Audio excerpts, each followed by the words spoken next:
ایک بادشاہ بڑا کنجوس تھا، تو اس کے سامنے ایک شخص اکثر آیا کرتا تھا، تو کسی نے اس سے کہا کہ بادشاہ سے انعام وصول کرو۔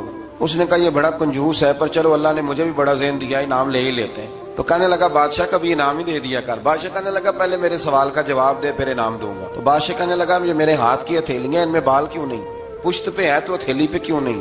اس نے بھی پھر کمال ہی جواب دیا۔ کہنے لگا آپ سخی بڑے ہیں، وہ دے دے کے نا بال سارے گھس گئے۔ بادشاہ کو بڑا ہی غصہ آیا، پتا تو اسے تھا نا میں کنجوس ہوں۔ غصے سے کے ساتھ کہنے لگا تو تیرے ہاتھوں میں کیوں نہیں بال؟ کہنے لگا بادشاہ تو نے دیا بڑا ہے تو میں نے لیا بڑا ہے، تیرے دے دے کے گھس گئے ہیں تو میرے لے لے کے گھس گئے ہیں۔ تو اس کو اور غصہ آیا، کہنے لگا تو یہ جو سارے بیٹھے ہیں تو ان کے ہاتھوں میں بال کیوں نہیں؟ کہنے لگا بادشاہ تو دیتا رہتا ہے، میں لیتا رہتا ہوں، تو یہ ہاتھ ملتے رہتے ہیں، ان کے مال مال کے گھس گئے۔